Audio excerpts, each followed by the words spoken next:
السلام علیکم دوستوں، میں ہوں MS اقبال اور آپ دیکھ رہے ہیں ٹیسٹوریل۔ آج کا جو ہمارا ٹاپک ہے وہ ہے مغربی مفکرین یعنی کہ ویسٹرن تھنکرز۔ اس ٹاپک میں ہم دیکھیں گے کہ مغربی مفکرین نے سوشالوجی کے حوالے سے کیا کیا کام کیا ہے۔ ان میں زیادہ کردار یونان کے مفکرین نے انجام دیا ہے۔ میکالی، روسو، ڈانٹے، ارسطو، کانٹ، سقراط، کارل مارکس اور دیگر مفکرین نے عمرانی افکار کی بنیاد میں نمایاں کردار ادا کیا ہے۔ ان میں جو میکالی ہے اس نے معاشرتی زندگی کے اصول اپنی کتاب الامیر میں بیان کیے ہیں۔ اس نے یہ کتاب لکھی تھی۔ اس کتاب میں حکمت کی اقسام، مختلف قسم کی حکومتیں، سپاہ کی خصوصیات یعنی کہ فوج کی حکومت پر قدم جمانے کے اصول اور امیر کے مقبول ہونے کے گر بتائے گئے ہیں۔ امیر یعنی کہ جو خلیفہ ہے یا جو وزیر اعظم سمجھ لے یا جو بادشاہ ہے اس کے۔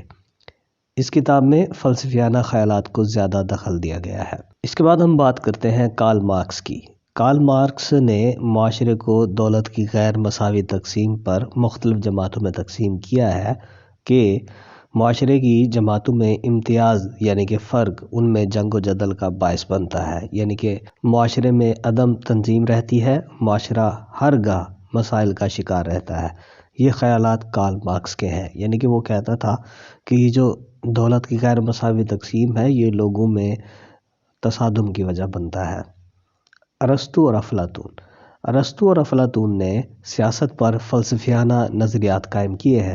ارسطو نے جمہوریت کا نظریہ قائم کیا اور افلاطون نے اس کی تشریح کی۔ انہوں نے جو مباحث چھوڑے ہیں یعنی کہ جو باتیں چھوڑی ہیں وہ یقیناً اجتماع کی ایک قسم ہے، بلکہ ابن خلدون کے خیالات اور ان کے خیالات میں بھی کافی اتفاق پایا جاتا ہے۔ یہ دونوں بھی اجتماع یعنی کہ معاشرے کا ایک ہی مقصد سمجھتے ہیں کہ انسانی معاشرے کی تاریخ کی شرح کی جائے اور کس قدر اس کے مستقبل کے متعلق پیشین گوئی کی جائے۔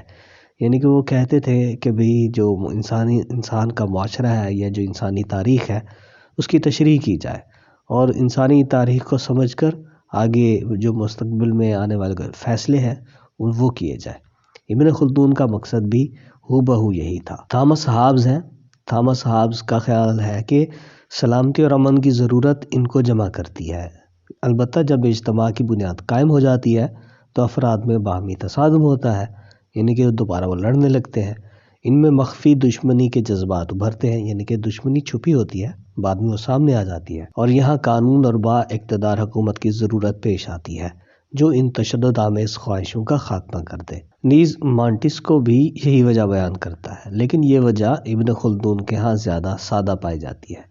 یعنی ابن خلدون نے باہمی حاجت کو معاشرتی گروہ کی تشکیل کا سبب قرار دیا ہے، یعنی کہ اگر معاشرہ بنتا ہے تو ابن خلدون کے مطابق جو ہے وہ ایک دوسرے کی حاجات پوری کرنے کے لیے بنتا ہے۔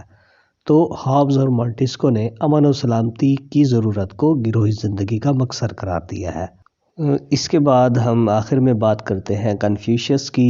کنفیوشس جو کہ ایک چینی فلسفی ہے، اس نے خیال ظاہر کیا ہے کہ انسان ایک ایسا حیوان ہے جس میں اجتماعیت کا جذبہ فطری طور پر موجود ہے، یعنی کہ قدرتی طور پر یہ جذبہ انسان کے اندر پایا جاتا ہے کہ وہ اجتماع میں رہے، اکٹھا ہو کر رہے۔ اس لیے ریاست کے وجود میں آنے کے اسباب، معاشرہ پر ضبط قائم رکھنے کے اصول اور افراد میں باہمی تعلق کے قوانین اس نے بیان کیے تھے۔ تو دوستو یہ تھا ہمارا آج کا لیکچر جس میں ہم نے مغربی مفکرین کے بارے میں پڑھا کہ انہوں نے اپنے کیا کیا خیالات چھوڑے ہیں۔ اگر آپ کو ہماری یہ ویڈیو پسند آئی اس کو لائک کیجئے، کمنٹ کیجئے، شیئر کیجئے اور ہمارے چینل ٹیسٹوریلز کو لازمی سبسکرائب کیجئے تاکہ آپ کو نئی آنے والی ویڈیوز کے نوٹیفیکیشنز باقاعدگی سے ملتے رہیں۔ Thank you very much.